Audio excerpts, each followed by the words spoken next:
from the Philippines. Yeah, good morning, Good tita. afternoon in the US. Lahat ng ibang bansa, good evening na siguro. Lahat ng OFW dyan, kumusta po? Dito po ako sa Pilipinas. This is Tita PB Lab. Oh, tignan nyo ha, nag-uugas. Walang ano to, wala kaming katulong. Anyway, ito po, nagbi-mission. Nakita nyo naman siguro yung ginawa namin kahapon, di ba, Archie? Kamusta naman yung katawan mo, tita? Sakit ng katawan ko ngayon. Ang sakit ng balikat ko. Naghintay ako kay Tutoy para i-massage niya ako. Tapos, Ma'am Belen, pakiano yung mainit na tubig, i-ano natin lahat ng kutsara, ha? Sterilize natin, please. Okay. Tapos, ang sakit kanina umaga, nagising po ako 3:30, nagtrabaho muna ako kasi mahirap pa. Yung mainit na tubig, ha? Yes, ma'am. Haan, yung barreta ba yan? Oo. Ah, sige. Ayan. So maglalaba, after niyan maglalaba pa si tita. Maglalaba ako, yan po yung labahan ko. Nakita niyo yung labahan ko? Ito, yung mga damit namin. Ayan. Ini Ashley. Wag na tayo, walang mga katulong dito. Ayan. Ayan talaga gusto talaga gawain niya ni tita. Kasi nga sabi niya, hindi daw siya marunong magluto, pero magaling siya maghugas. Hindi ako marunong magluto po, kaya lang talagang gusto ko malinis ang kusina palagi. Alam ko maraming nagtatanong. May mga nagko-comment, tita. Nagko-comments tungkol kay Romney. Alam ko meron isang, ano yung kanyang comments eh. Alam niyo yung comments niyo po, I think Ramon. Alam ko naman taga dito siya, taga Abra. Tsaka alam ko po na taga Isit po kayo. Let me tell you something. Mang Ramon ata pangalan eh. Ramon ang ginamit niyang screen name. Si Romney po, dapat pinapatay na natin na issue yan. Kasi hindi na kami nagko-comments. Habang nandito ako sa Abra, masakit yan eh. Alam nila nandito ako sa Abra po. Alam nila na ilang beses kong tinawagan si Romney. I reached out twice, hindi lang sa messenger. I reached out through cellphone.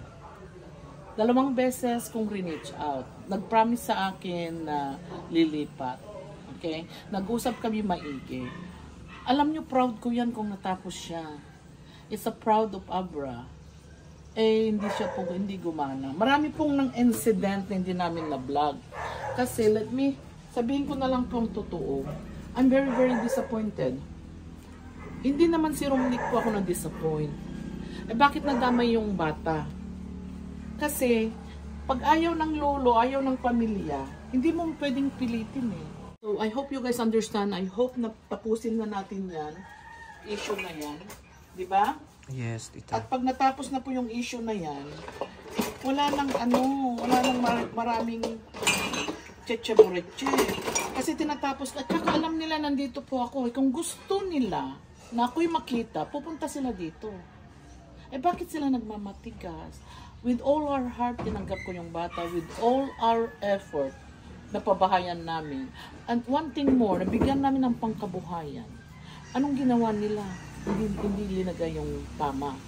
Okay? Nagbigay din si Sir Paul nyo po, si Pugong Biyahero, ng pangkabuhayan, pandagdag sa pangkabuhayan. Hindi na lang namin sasabihin, malaki pong amount.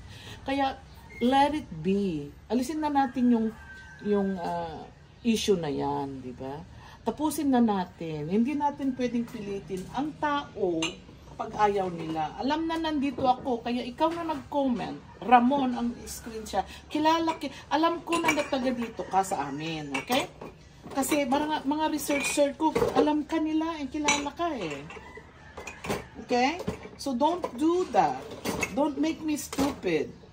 And don't let me think, wag mo akong gawin na ako ang masamang tao. Okay? Wala akong ginawa kundi I reach out to him. Wala kaming ginawa na hindi maganda. Okay? Alamin mo ang tunay na istorya, alamin mo ang tunay na dahilan, tanungin mo sa kanila kasi alam kong kakilala mo sila. I'm here to help them. I'm here to support Romney. Kung alam nila nandito ako, dapat sila ay lalapit sa akin. Bakit ako lalapit sa kanila? Okay, regarding Vince, hintayin nyo yung vlog po ni Kopars. Binisita po ng aking mga bisita na puti. Maghintay po kayo. Hindi naman kaagad-agad. Alam ko may nag-comments na January dapat ang kanyang operation. Hindi po namin mapilit ang hospital. Naka-schedule siya. Okay?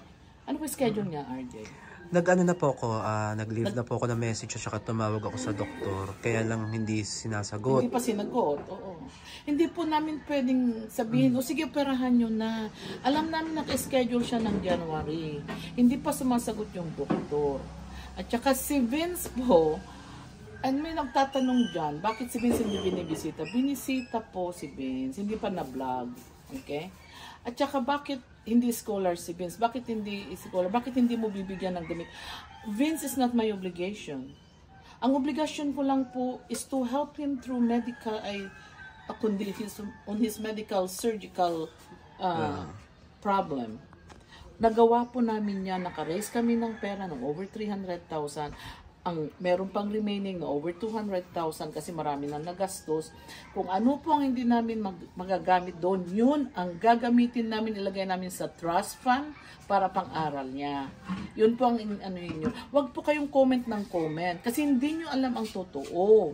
Maghintay kayo lahat po ng mga ano dyan, kino-comment nyo. Maghintay po kayo. Hindi po pwedeng comment lang kayo ng comment na ganyan. Alam nyo, nasasaktan din ako eh. Okay? Akala nyo, hindi naman ako masamang tao. I'm here to help. Maawa naman kayo sa sitwasyon. Hindi naman kami po milyonaryo. Hindi po naman kami nagtatapon na lang ng pera. Marami po akong gustong tulungan. Marami po kaming gustong tulungan na gusto nilang tulungan yung sarili na. Why waste my time and my money if they don't want to help themselves? Kaya tandaan nyo po, Ramon, dyan na screen name nyo. Kilala kita, kilala ka ng mga taga-isip. Wag kang magko-comments kung sino ka man.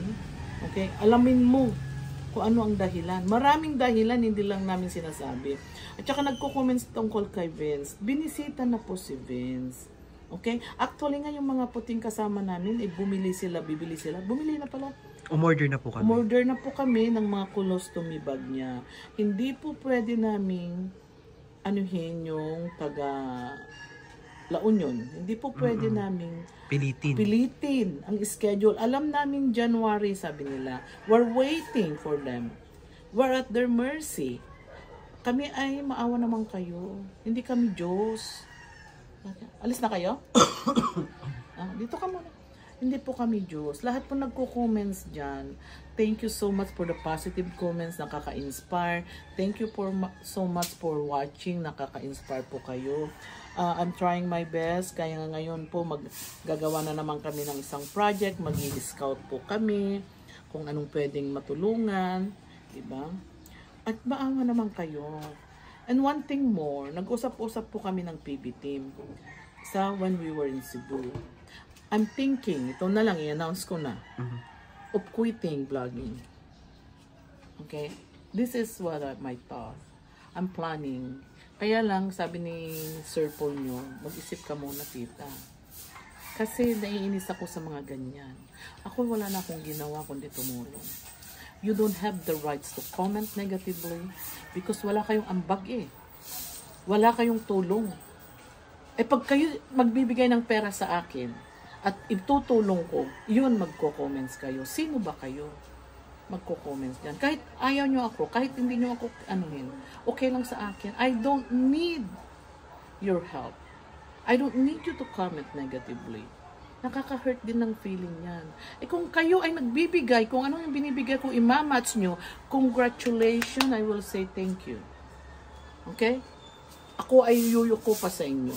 Pag kayo ay comments ng comments of nonsense, diyan tayo mag-aaway. Kaya ako ay nag-iisip-isip. I don't need this. I don't need this stress. Ang ganda ng buhay namin mag-asawa. But we share it to people that deserve. Okay? Wala akong reklamo. If they're doing their part. But if they don't do their part, doon ako magre-reklamo po. Kaya pasensya na. Lahat na nagmamahal sa akin, alam ko maraming nagmamahal sa akin, sa aming pamilya. Mayroon din yung mga negative po kasi naiinis ako. That's the reason why I want to quit. That's the reason why I don't want to pursue anymore. Because I really don't need this money. I really don't need it. Okay? Ano po yung kinikita namin ang liit? Eh, pinatutulong-tulong ko na lang. And actually, hindi naman sa hindi kailangan ng pera. Nakakatulong din. Kaya lang naiinis ako dyan sa mga comments nyo. Kaya maawa naman kayo sa amin. Kasi nahihirapan din kami. Okay? We don't do that. Don't do it that way, please. Just be positive. Kung wala kayo pong may comment na maganda, and then don't watch. Hindi ko kayo pinipilit na manood po. Okay? Hindi. Okay lang sa amin. Kung may manood, salamat. Nagpapasalamat kami from the bottom of our heart. Pag wala pong nanonood, syempre, sasabihin namin, manood naman kayo. Sayang din kasi yung views natin, yung naibabayaran, kahit $17, $20 dyan, naiipon, at naitutulong natin. Kagaya yung pagkain ng mga farmers kahapon. Di sayang din yung galing sa vlog, di ba? Kaya salamat again, lahat-lahat na tumutulong, lahat-lahat na nagko-comments na maganda. Alam ko, sasabihin nyo, ignore. And not, to the point na sometimes I don't want that stress. Nai-stress na ako kaya nga wala ako sa Amerika kasi nai-stress na po ako. Don't stress me. You don't have the rights to comment negatively. You don't have the rights to stress me. Kung sino kayo ba? Sino ka? Magko-comments ng ganyan. Pinatay ko na po yung issue na yan tungkol kay Romney. Okay? Don't open it again. Okay? Kung hindi mo maintindihan, wag mong magko-comments na ganun negative. Okay? Kung sino ka man. Okay? Maawa ka naman. Sino ka ba? Hindi ka naman nag-aambag. Wala ka naman naitutulong. Anong naitulong mo? Ipakita mo sa akin. Magpakitaan tayo. Oh, don't do that to me. Who are you to do it to me? Kaya dyan na po ako naiinis. That's one reason why I wanna quit helping the Philippines. Kasi kung kami ay nagtatrabaho ko, nag-ano kami ng ibang bansa, walang ganyan. Walang inggitan, walang comments na ganyan. Di mas maganda na lang yung wala akong stress. Di ba? Kaysa naman nai-stress ako sa inyo, ako na nga tumutulong, nai-stress pa ako sa inyo. Ano yun? Ay. Anyway, at least na ano ko na yung aking ano. Nailabas mo na ang nailabas ko na yung aking hinanakit kasi hindi pa ako nakatulog dyan sa comments na yan tungkol dyan sa Romney. Ganito po buhay namin dito sa amin, sa Abra. Wala po akong katukatulong, wala po kaming mga, ako nga mismo nagkikis-kis ng bathroom. Kami po. We don't, hindi kami nagpapabayan ng mga tao.